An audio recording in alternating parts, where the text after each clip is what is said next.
Assalamualaikum warahmatullahi wabarakatuh. A'udzu billahi minasyaitonir rajim.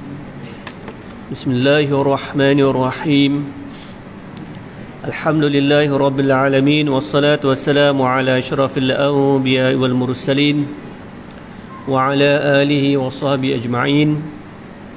Rabbi shrah li sadri wa yassir li amri wahlul 'uqdatam min lisani yafqahu qawli. Subhanaka la ilma lana illa ma 'allamtana innaka antal alimul hakim. Wala hawla wala quwwata illa billahil aliyyil azim. Allahumma zidna 'ilman nafi'a warzuqna fahman nabi wasi'a. Allahumma ij'alna minal mukhlisin. Amma ba'd. Alhamdulillah, syukur kita pada Allah Subhanahu wa taala. Malam ini kita sambung kembali kuliah Maghrib yang bertajuk ilmu faraid, yang mana kita gunakan buku yang bernama Faham Faraid pada muka surat 27. Muka surat 27, sumber pemilikan harta secara adil. Baik, kita dalam tajuk yang besar iaitu kepentingan dan keistimewaan ilmu faraid. Yang pertama, penentuan daripada Allah Subhanahu wa taala sendiri. Contohnya bahagian suami kan. Dan dalam surah An-Nisa ayat yang ke-12, walakum nisfu ma taraka azwajukum illam yakul lahunna walad fa in kana lahunna waladun falakumur rubu mimma tarakan. Suami-suami akan mendapat 1/4 ataupun 1/2. 1/2. Suami-suami akan dapat 1/2 daripada harta yang ditinggalkan oleh isteri jikalau isteri itu tidak mempunyai anak. Kalau isteri itu ada anak, suami akan dapat 1/4. Itu yang pertama. Yang kedua, ilmu faraid adalah antara ilmu yang sangat penting. Antara ilmu yang sangat penting. Dalam hadis tu Nabi kata 3 perkara. Ilmu tu ada 3. Ayat berkaitan dengan hukum, sunnah yang betul, dan juga yang ketiga iaitu ilmu faraid yang adil. Dan yang ketiga, kunci pada ilmu yang lain. Ilmu faraid ini menjadi kunci kepada ilmu yang lain, seperti ilmu ibadah, muamalat, jenayat, hisab, siasatan dan sebagainya. Itu telah kita lalui pada kuliah yang lepas. Dan kita sambung yang keempat, sumber pemilikan harta secara adil. Selain daripada bekerja dan berniaga, itu adalah sumber rezeki kita. Kita bekerja, mendapat rezeki, mendapat gaji, dan berniaga, kita mendapat keuntungan dan sebagainya. Sumber rezeki kita. Dan selain pada itu, pewarisan juga merupakan salah satu sumber pemilikan harta yang sah dan adil. Kata rezeki tergolek, rezeki yang tergolek. Kenapa tergolek? Sebab kita tidak perlu usaha nak dapatkan harta pusaka. Tak perlu usaha. Kita tidak perlu usaha. Masa saja yang menentukan kita dapat atau tak dapat. Ketika mana? Ketika ada waris yang meninggal dunia, barulah kita dapat. Kalau bekerja dengan berniaga, kita kena usaha. Berniaga kena usaha. Bekerja kena usaha. Masuk pukul 8, balik pukul 4. Berniaga pun kena ada modal, kena ada pengalaman, kena ada marketing. Tu berniaga. Tapi pewarisan tak ada, tak perlu. Pewarisan ni kena masuk pukul 8 ke? Tak ada. Tak ada. Pewarisan ni kena ada modal ke? Tak ada modal. Kena buat marketing ke baru dapat harta pusaka? Tak ada. Tak ada. Bila dapat ustaz? Tunggu je. Tapi kalau kita usaha nak dapat, kan, kita berusaha untuk dapat pusaka, macam mana? Dengan cara lambat betul lah ayah aku nak mati ni, umur dah 95 dah, contohnya, kan. Tak mati-mati lagi orang tua ni, kan. Sekali letak pagi tu, waktu sarapan, buat air teh kat ayah, letak racun. Ayah, minum air, saya buat air teh untuk ayah. Ni apa kau ni, kan? Tak pernah kau buat air teh ni, tidur buat air teh. Alah ayah, lama tak duduk, 93 tahun yang hidup, saya nak bagi peluang lah kat saya untuk menjadi anak yang soleh. Tapi tak racun dalam tu. Ayah minum air teh, mati, meninggal. Kita usaha. Macam mana usaha? Kita tak racun. Maka ketika tu kita terhalang mendapat pusaka. Kita terhalang sebab kita telah membunuh ayah kita. Itu penghalangan. Antara penghalangan pewarisan adalah membunuh waris tu. Anak bunuh ayah, tak dapat pusaka. Itu sebabnya pusaka ni adalah rezeki yang tergolek. Ada kalanya banyak, ada kalanya sikit. Tengoklah masing-masing. Ada kalanya tak dapat langsung. Baik, dalam pembahagian harta pusaka tiada sesiapa pun yang terlebih adil dalam menentukan kadar bahagian harta pusaka kepada ahli waris, melainkan Allah Subhanahu wa ta'ala.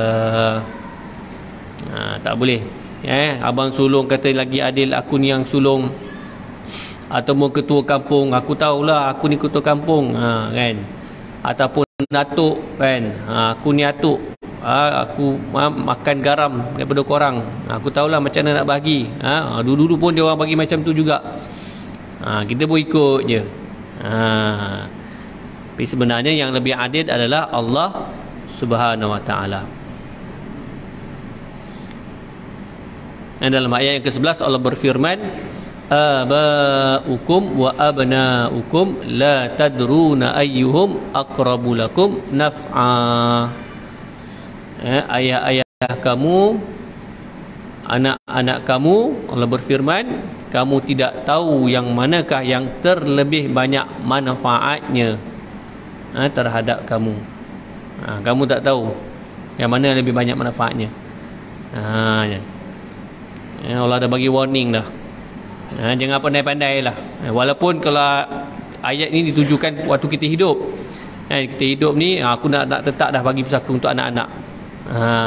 Sekian-sekian. Yang sulung dapat ni banyak, yang nombor 2 dapat sikit, nombor 3 tak dapat langsung. Kiranya tu. Tapi Allah dah bagi warning dah. Allah dah bagi warning, bagi amaran. Kamu tak tahu, kamu tidak tahu. Serah kepada Allah Subhanahu wa ta'ala.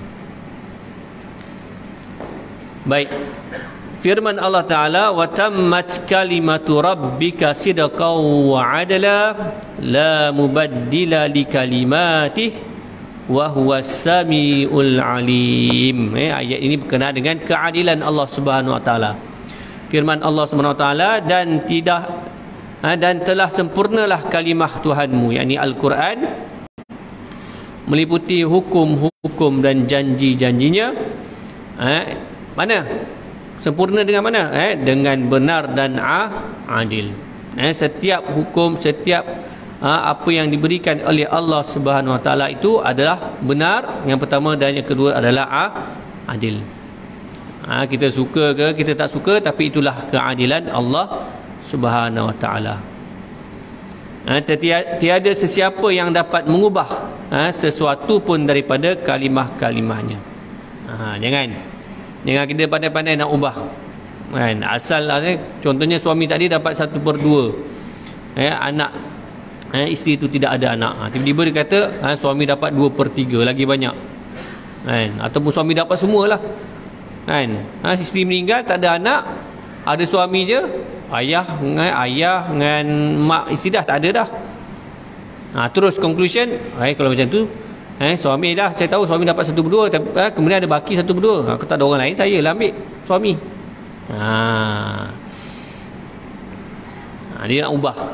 Dia nak ubah hukum tu. Mentang-mentang lah isteri tua dia founder produk kan. Founder produk, jutawan isteri dia. Suami biasa-biasa je. Isteri meninggal, banyak lah. Harta ada 40 juta contohnya. Suami dapat separuh, 20 juta. Ada balance 20 juta. Bukan RM20, 20 juta kan. Kelabu mata. Dia bolotkan dia seorang kan. Suami. Walaupun si mati tu tidak ada ahli waris yang lain, suami tak boleh dapat lebih daripada 1/2. Tak boleh. Dah tu siapa dapat Ustaz? Dah tak ada dah ni. Semua tak ada dah. Cek-cek memang tak ada. Last sekali kepada Baitul Mal. Tapi banyak Ustaz, 20 juta. Baitul Mal lah. Tapi Baitul Mal tak adil Ustaz. Tak adil pula Baitul Mal. Macam-macam kan. Baitul Mal seorang lap harta lah. Ni ada masuk surat khabar ni kan.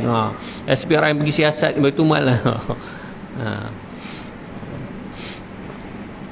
Itu kita serahkan. Sebab Baitul Mal sebenarnya dia adalah pemegang amanah, bukan milik dia. Kita orang dok ingat Baitul Mal ni dapat duit, bayar gaji mahal, lepas tu buat bangunan cantik-cantik. Tak, dia sebenarnya amanah, pemegang amanah. Dia akan gunakan duit tu untuk kemaslahatan umat Islam. Kena sangka baiklah, ni bangunan tinggi-tinggi besar-besar ni dibuat dengan apa? Baitul Mal pun dia ada bisnes dia juga, ada perniagaan dia juga kan. Dia tahulah hukum hakam kan. Takkan dia main pandai-pandai harta umat Islam dia guna untuk kepentingan dia, tak. Baitul Mal ni bukan milik perseorangan, dia milik organisasi. Dia ada audit dia, ada apa semua tu. Kalau ada berlaku ketirisan watar satu sen pun memang akan dia dapat kesan, dapat kesan. Jadi kita sangka baiklah dengan Baitul Mal. Bagilah 20 juta untuk umat Islam, untuk ekonomi umat Islam. Baik.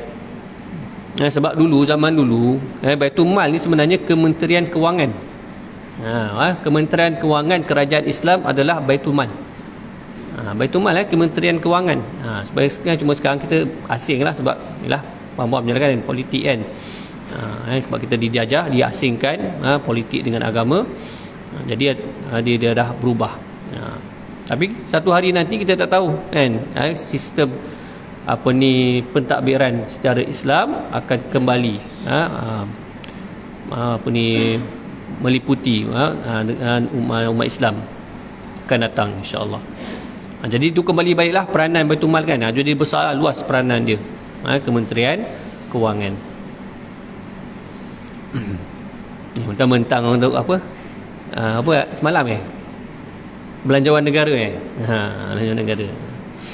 Okey ke? Kita okey. Dengar sikit-sikit je. Orang harap-harap lah okey kan. Untuk sekarang ni keadaan ni macam-macam dengan ujian dia. Semoga Allah memudahkan urusan kita semua. Baik, kita kembali. Dan dialah yang maha mendengar lagi maha mengetahui. Okey, baik. Seterusnya, kepentingan ataupun keistimewaan ilmu faraid. Manusia adalah makhluk yang lemah. Kita kena akui diri kita ni adalah makhluk, iaitu apa dia? Iaitu kita ni dijadikan oleh Allah Subhanahu Wa Taala. Kita bukan terjadi dengan sendiri. Kita dijadikan oleh Allah Subhanahu Wa Taala dalam keadaan lemah. Hakikatnya lemah. Tapi saya kuat Ustaz. Kan? Saya ada gym kat rumah tu. Ada mini gym. Orang mini apa? Mini library kan, ataupun ruang musola kan. Ini mini gym. Tak apalah kan, untuk exercise, kesihatan badan. Tapi sekuat-kuat kita mana pun kita adalah hamba yang lemah. Lemah dari segi apa? Iaitu lemah dari segi kalau dalam bab faraid ini, dalam menentukan bahagian masing-masing, bahagian ahli waris. Kita sebagai hamba-Nya Allah Subhanahu Wa Taala yang lemah, tidak mampu dan tidak layak untuk menentukan. Kita tak mampu, kita tak layak. Kita nak menetapkan bahagian ahli waris. Nak menetapkan dia ni layak, dia ni tak layak. Kadang-kadang kita gunakan logik, tak? dengan guna logik. Mana contohnya? Ada 5 orang anak, 4 orang anak tu anak yang baik, seorang anak tu anak yang jahat, yang derhaka. Seorang anak derhaka, seorang tak derhaka, baik tapi penagih dadah. Baik, tolong mak tolong ayah, tengok-tengok penagih dadah. Jadi kita tak berikan hak pada mereka berdua, contohnya kan. Yang lain bagi, yang lain tak ada apa-apa isu. Kita ikut logik akal, sedangkan mereka berhak. Mereka adalah orang yang layak, walaupun dia penagih dadah, walaupun dia derhaka, dia layak. Tapi bukanlah kita nak kata kalau macam tu tak apalah ustaz, baik saya jadi penagih je, dapat juga pusaka kan. Ke mana pun. Jangan macam tu. Hukum tu adalah haram, jelas kan. Hisap dadah hukumnya haram, sama seperti minum arak. Derhaka kepada kedua bapa pun jelas hukumnya, secara qat'i. Kita tahu, kita dah belajar dah. Tetapi dari segi faraid dia tetap dah dapat, tetap dapat. Tu kita tak boleh gunakan akal kita. Banyaklah kan, emas tak boleh kan, emas tak boleh pakai. Baru ni orang duk share, tapi dia share tu betul lah, tapi dia macam tajuk tu macam kelirukan orang. Dia kata emas tidak difaraidkan, kemudian dia buat tanda soal kan. Jadi kita tengok, lepas tu dia bagilah, kalau suami bagi duit dia macam ni, dia cakap, saya faham lah. Kalau suami bagi duit dekat isteri, asingkan duit tu sikit, simpan, belikan emas, beli emas. Nanti kalau suami meninggal, maka emas tu tidak akan difaraidkan. Emas tu tidak difaraidkan. Dia betul dah tu, cuma dia keliru dekat. Kemudian dia cakap lah, lelaki haram pakai emas apa semua tu. Jadi kalau orang baca secara sepintas lalu, bukan baca secara betul-betul teliti, dia akan nampak teruslah emas tu tidak difaraidkan.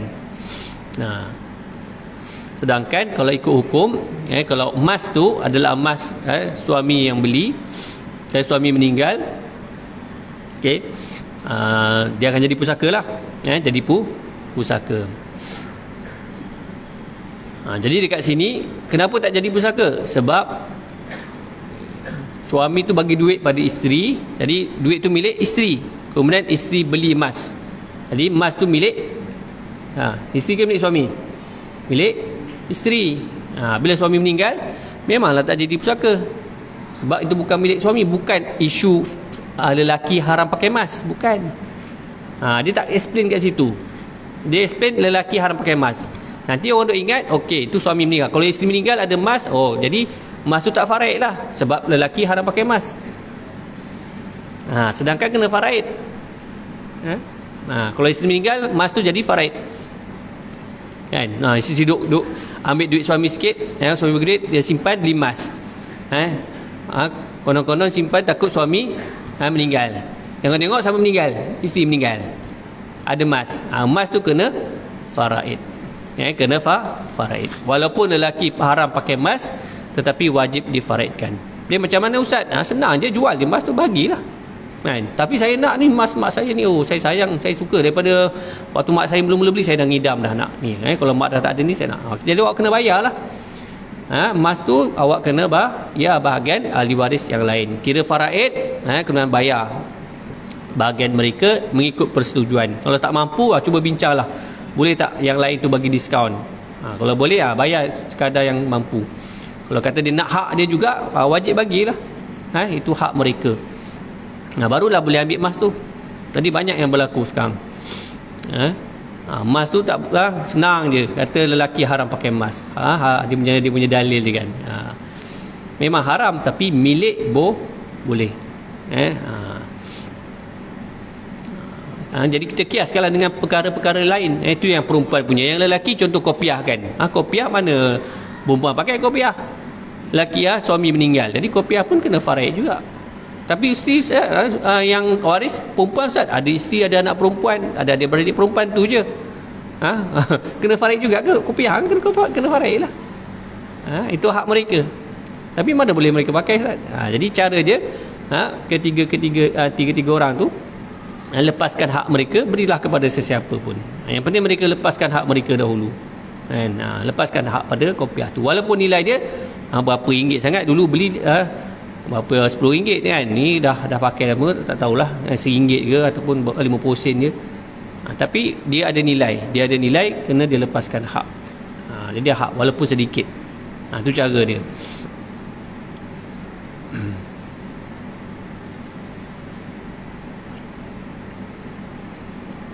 Baik.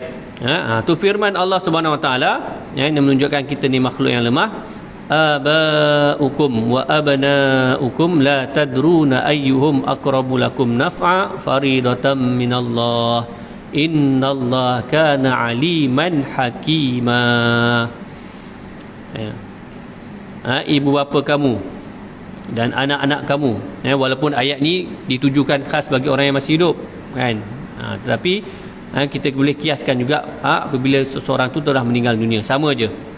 Mana ibu bapa kamu, anak-anak kamu tidak mengetahui, Allah kata kamu tak tahu, kamu tak tahu siapa di antara mereka yang lebih dekat serta banyak manfaatnya kepada kamu. Kamu tak tahu, Allah kata. Kita je duk rasa kita ni tahu. Mentang-mentang kita ada PhD, mentang-mentang kita ada title doktor, doktor emeritus lagi kan. Kan. Kita boleh buat. Jangan, Allah kata tak tahu. Kamu tak tahu. Apa dia? Iaitu pembahagian harta pusaka dan penentuan bahagian masing-masing seperti yang telah diterakan itu ialah ketetapan daripada Allah Ta'ala. Allah yang buat. Allah yang buat. Allah yang tetapkan.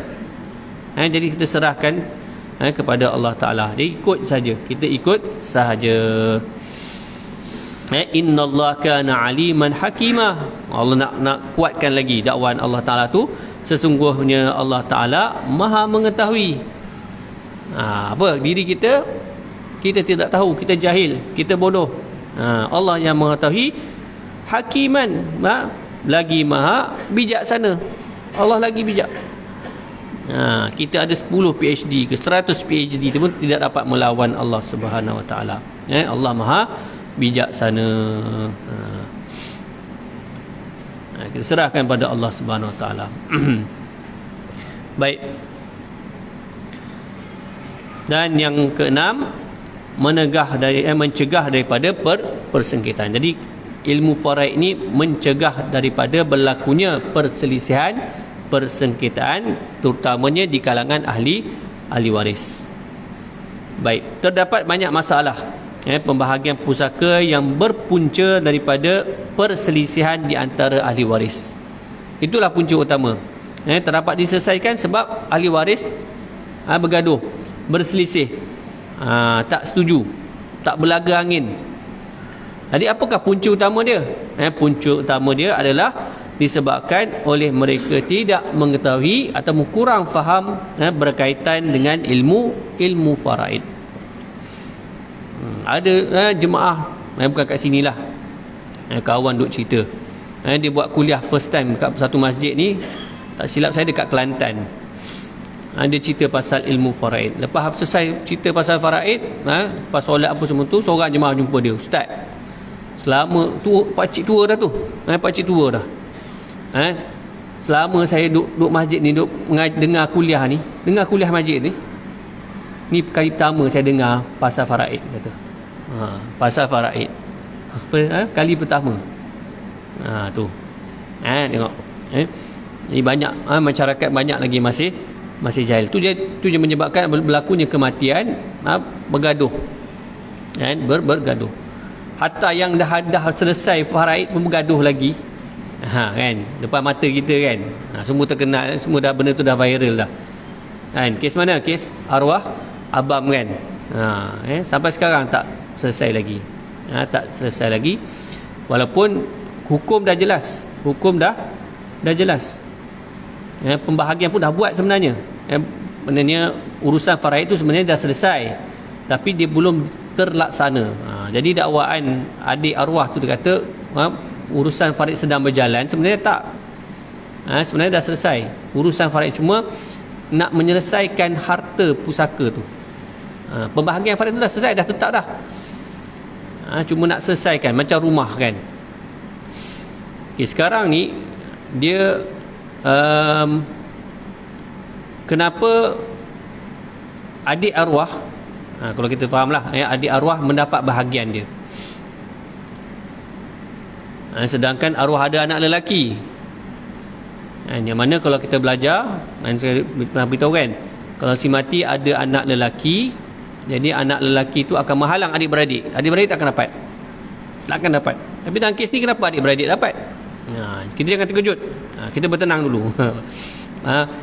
Penjelasan dia adalah sebab ketika arwah abang meninggal dunia, dia mempunyai isteri, ibu dan anak lelaki. Dan itulah waris dia. Adik lelaki, adik-beradik dia tak dapat. Tak silap saya ada 2 orang kan, Ali dengan kakak dia kan, tak kalau silap saya lah.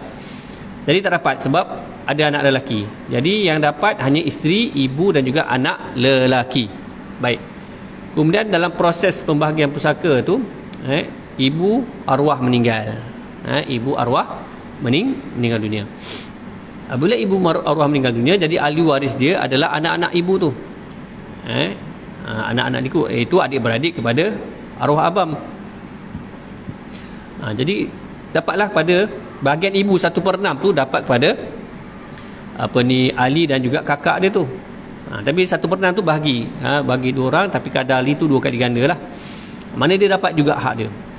Cuma isu dia macam rumah tu nampak ialah macam kita nafikan, macam bukan kita nafikan, dinafikan hak balu dan juga anak-anak. Hak balu dan anak-anak. Jadi kalau macam kes ni, bagi saya, kalau orang tanya lah kan, cara mudah je nak selesaikan. Kalau kita tengok kan, tak mampulah, balu pun tak mampu nak tebus hak.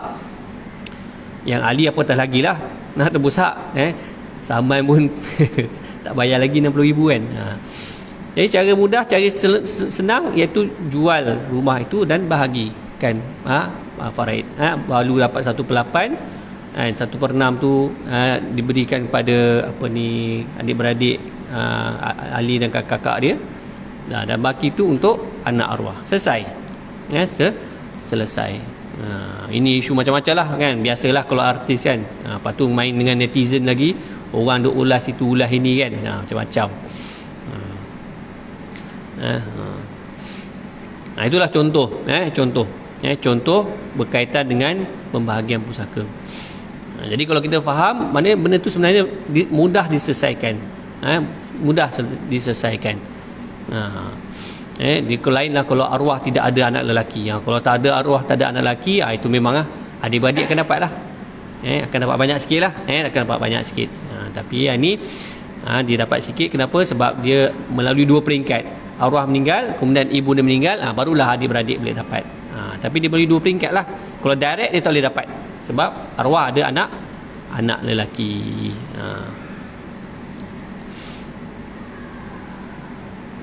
Tu dia dah jelas tentang faraid. Tapi banyak lagi masyarakat yang masih belum jelas kan keadaan faraidnya.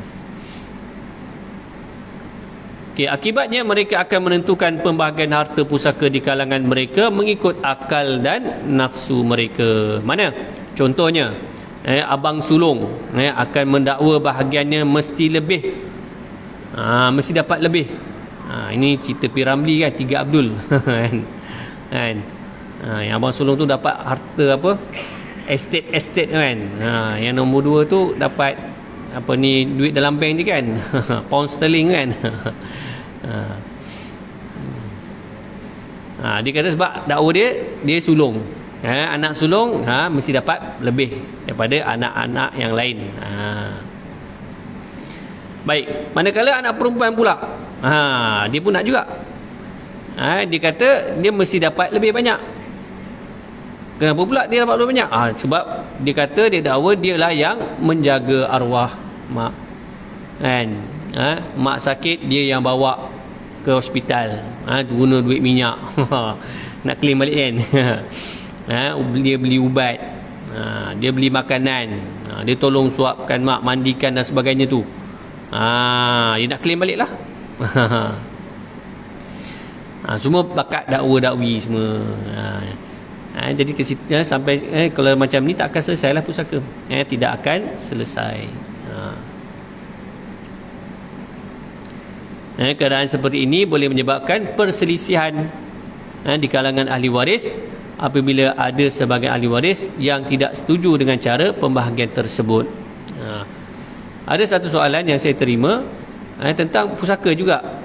Ayah meninggal, ada anak-anak, pusaka ringkas lah, senang je. Anak-anak ada abang, dan abang tu lah dia nak hak faraid dia. Lepas tu adik-beradik okey lah, tak apalah abang nak hak faraid, kita orang setujulah. Tapi dia tak nak bagi kerjasama nak selesaikan pusaka, tak nak bagi kerjasama. Dia tanya macam mana ustaz? Macam mana ustaz? Yang saya boleh nasihatkan, carilah orang pihak ketiga yang kalau boleh yang abang tu hormati kan, kawan dia ke ustaz ke yang dia segan, minta dia nasihatkan. Kalau dia macam tak nak selesaikan segera, saya beritahulah kesan dia akan jadi kalau berlakunya kematian di kalangan ahli waris, dia akan bertambah. Contoh abang tu meninggal kan, jadi jatuh waris pada anak-anak dia pula. Asal ahli waris contohnya ada 5 orang termasuk abang tu. Abang meninggal ada anak contohnya 4 orang, campur 4 orang dah jadi 8. Mati pula yang adik pula ada lagi 4 orang. 7 campur lagi 4, dah jadi 11. Tengok bertambah tu. Bertambah. Bertambah satu, makin lama apabila bertambah, dia punya proses akan panjang, akan jadi lebih rumit, akan lebih rumit. Boleh selesai tapi rumit sikit lah, makan masa kan. Berbanding kalau ahli waris tu tak ramai, di kalangan adik-beradik je boleh bincang. Ni kalau melibatkan sepupu sepapat apa semua tu, nak jumpa lah, segan lah, nak kena ziarah lah, kena minta IC apa semua gitu, susah. Susah, makan masa. Jadi selesaikan segera. Jadi macam-macam kan. Ini dia nak hak faraid dia, ahli-beradik setuju tapi tak selesai juga. Tak tahu kenapa dia tak nak bagi. Tak bekerjasama lah. Saya pun tak tanya lebih lanjut kan, kenapa dia tak nak bagi kerjasama. Dia pun tak explain macam mana. Tapi kena selesaikan segera. Kena selesaikan. Takut mungkin dia nak banyak lagi ke kan. Wallahu alam lah. Takut macam inilah dia rasa abang sulung patutlah dapat lebih lagi kan. Memang dalam faraid memang dia dapat lebih, tapi mungkin dia nak lebih lagi. Wallahu alam. Kadang-kadang dia ada sebab jugalah. Contohnya macam rumah kan, rumah memang rumah arwah ayah contohnya, tapi abang tu tolong renovate, besarkan tu ada guna duit abang, kemudian ayah meninggal. Macam mana tu? Banyak juga isu tu kan. Abang dia tambah bilik contohnya, ataupun dia renovate rumah tu, atau renovate dapur pakai duit abang, tapi rumah tu rumah ayah. Jadi abang macam menganggap supaya yang lain akan lepas pada dia lah kan, sebab dia yang banyak berkorban untuk rumah tu. Yang lain tak tuntut faraid. Macam mana? Kan. Jadi sebenarnya atas ni abang tu, apabila dia renovate kan, dia bagi duit pada ayah nak renovate rumah, adakah dia niat tu kan, bahagian yang renovate tu dia punya? Tak ada kan. Biasa dia renovate tu mana dia bagi pada ayah lah tu, mana milik ayah lah tu kan.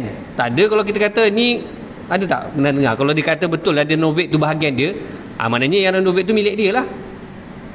Tapi kalau tak cakap apa-apa, secara ghalibnya, secara adatnya, itu milik tuan rumah lah. Kita bagi duit macam kita bagi hadiah lah. Kita bagi hadiah jam tangan, ni kita bagi hadiah untuk renovate rumah. Bila ayah meninggal rasa tak puas hati lah kan. Kan. Lepas tu aku dapat lah rumah ni kan, aku banyak renovate. Tu yang jadi salah satunya lah. Salah satu punca seseorang kes pusaka tu tidak dapat diselesaikan.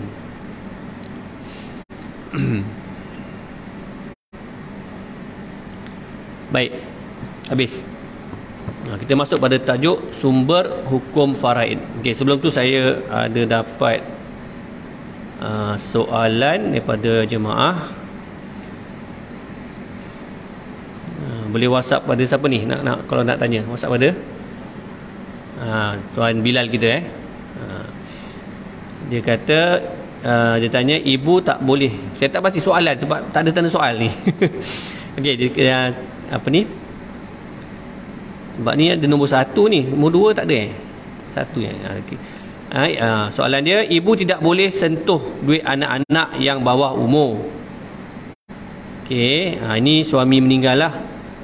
Okey, anak bawah umur, yang mana duit anak yang bawah umur tu perlu dibawa akaun amanah raya ya. Duit tu akan masuk pada amanah raya, betul, sebab bawah 18 tahun.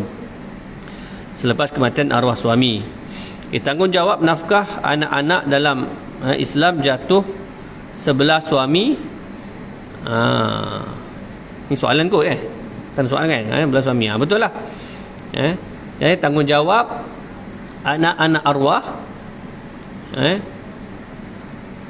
yang bawah 18 tahun ataupun belum akil balik jatuh bawah keluarga suami.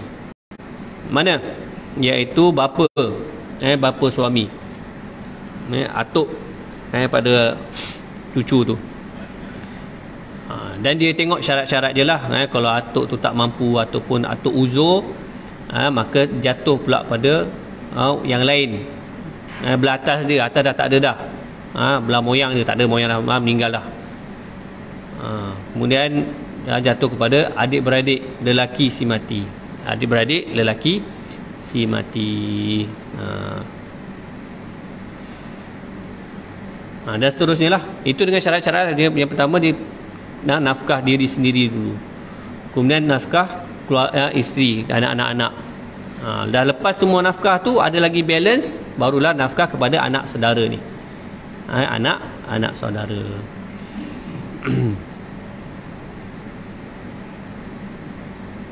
Kalau tak ada juga yang boleh menanggung nafkah, maka jatuhlah kepada asnaf lah. Jadi yang akan bertanggungjawab adalah zakat, pusat zakat yang tanggung. Baik. Saya ikut kalau tak jelas tu boleh tanya lagi lah, boleh tanya lagi.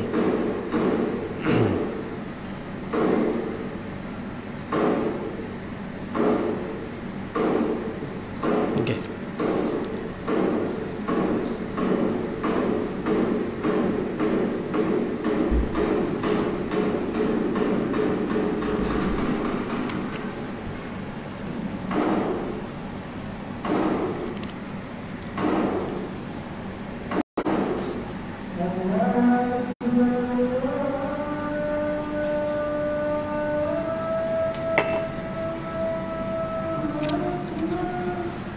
Allah Akbar. Allah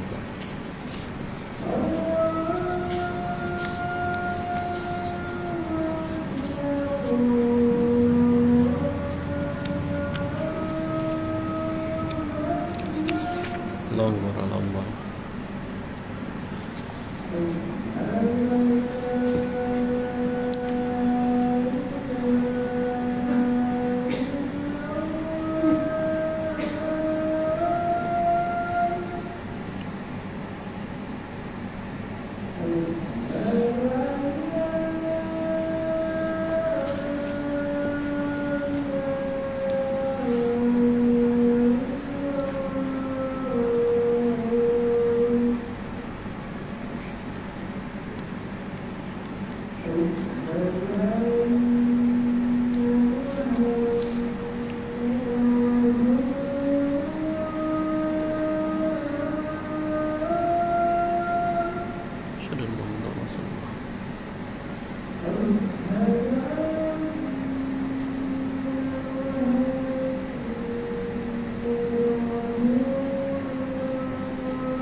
Okey, baik.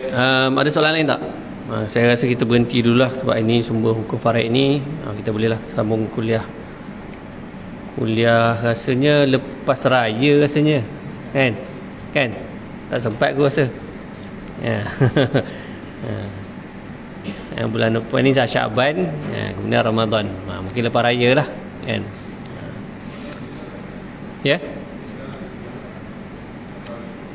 Oh, tarawih dia? Oh, ada tarawih. Tapi tarawih tu tazkirah kan? Tazkirah. Tapi tazkirah pun mungkin kita pasal farid juga sebab tarawih ni biasa ramai kan? Ramai tu kita kasih cuci sikit lah. Ya, kalau cerita pasal Ramadan buat ramai dah ustaz-ustaz bawa pasal Ramadan semua kan. Mari saya pasal faraid terus. Kan? Tak ada kaitan pun kan. Bolehlah kait sikit dengan fidyah puasa tu. Bolehlah. Boleh nanti saya kaitkan fidyah puasa tu. Okay, ada nak tanya tak soalan?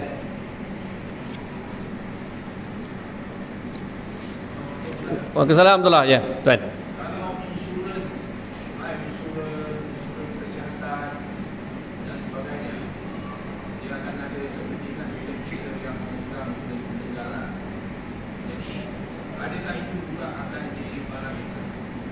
Okey, insurans ada dua kategori konvensional dengan Islami.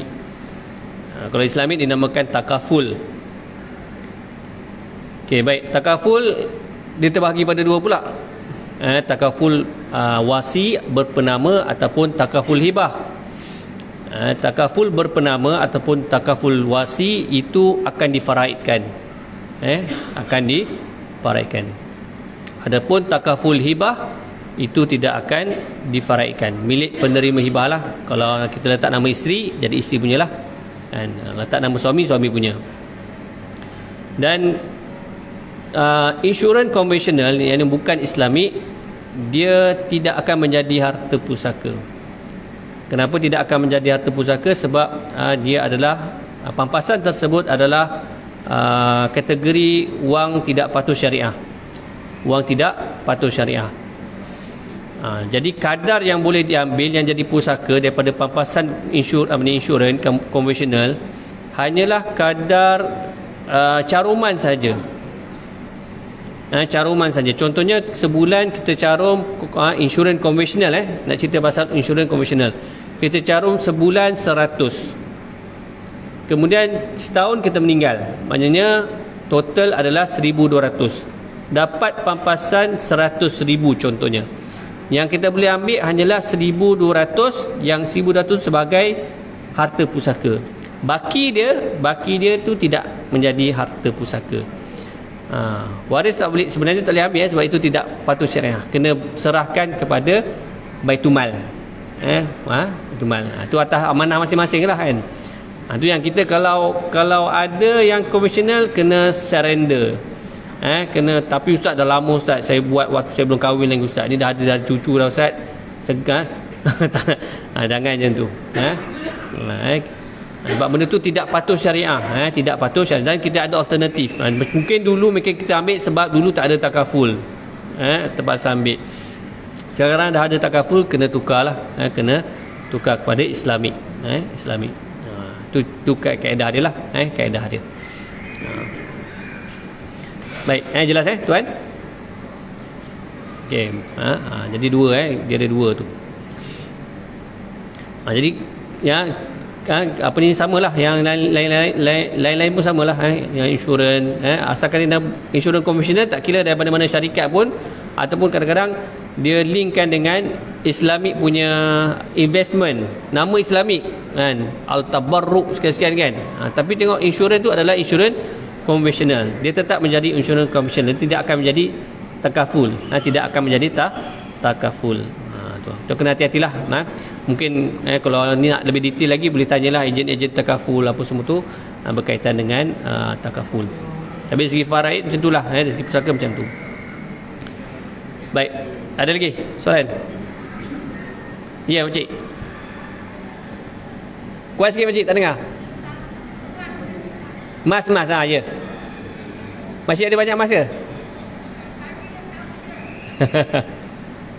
Apa? Apa soalan dia? Barat emas,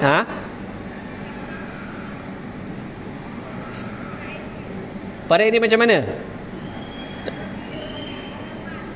Jadi kalau kita ada emas, kan, tak kira lah emas tu perhiasan ataupun jongkong emas ke, kalau pemilik emas tu meninggal dunia, kena faraid. Kena faraidkan. Kalau kita ada rantai emas, kena faraidkan. Walaupun ahli waris tu lelaki semua ataupun lelaki perempuan. Dia bukan milik perempuan, milik semua ahli waris. Jadi kena bahagikan. Itu sama juga kalau ada masalah bergaduh apa semua, yang ni nak faraid, yang ni nak emas. Jalan penyelesaian bagi saya mudah, iaitu jual saja emas, bagilah ikut faraid. Dengan duit tu mungkin belilah emas lain pula, kan. Melainkan kalau ahli waris yang perempuan tu dia kaya, dia boleh tebus hak ahli waris yang lelaki, itu tak ada masalah. Dia nak beli hak yang lelaki tu pun tak ada masalah, dia boleh bayar, tak ada masalah. Kadang-kadang tu ahli waris ni macam-macam perangai PL. Kadang-kadang dia perempuan tu boleh bayar, tetapi yang lelaki tu macam tak nak emas tu bagi dapat pada adik perempuan dia, tak nak. Dia lebih suka dijual. Walaupun perempuan tu boleh bayar, dia kata tak nak, dia kata jual lah, kita jual. Dia tak nak bagi waris tu dapat emas tu. Faham tak? Kan? Orang kata punya dengki dia kan. Ya mungkinlah ada sejarah hitam kan. Dan kan yang perempuan tu boleh je bayar, dia nak bayar, tapi lelaki tu tak nak terima, dia sanggup jual, duit tu bagi-bagi. Tapi mungkinlah bolehlah berpakat dengan token emas kan. Jual emas tu, dia beli balik emas tu kan, sama juga dapat. Itulah cara dia. Okey, baik. Jadi rasa setakat itulah pada malam ni. Apa yang baik itu datang daripada Allah SWT, apa yang kekurangan itu daripada kelemahan diri saya sendiri. Saya mohon ampun dan maaf. Kita akhiri baca tasbih kafarah dan surah Al-Asr. Subhanakallahumma wa bihamdika asyhadu an la ilaha illa anta astaghfiruka wa atubu ilaik. Bismillahirrahmanirrahim. Wal 'asr innal insana lafi khusr illa alladhina amanu wa 'amilus solihati wa tawassaw bil haqqi wa tawassaw bis sabr. A'udzubillahi minasyaitonir rajim. Bismillahirrahmanirrahim. Rabbana atina fid dunya hasanah wa fil akhirati hasanah wa qina azabannar. Wa adkhilnal jannatal firdaus ala bighairi samal abrar ya aziz ya ghafar ya rabbal alamin. Ya Allah Tuhan kami, kurniakanlah kepada kami kebaikan, kejayaan, kebahagiaan di dunia dan di akhirat, dan masuklah kami ke dalam syurga firdaus tanpa hisab bersama kedua ibu bapa kami, keluarga kami, saudara-saudara kami, guru-guru kami, murid-murid kami, sahabat adik kami, jiran-jiran kami dan seluruh umat Islam. Wassallallahu alaihi wasallam Muhammad wa ala alihi wasallam. Alhamdulillahirabbil alamin.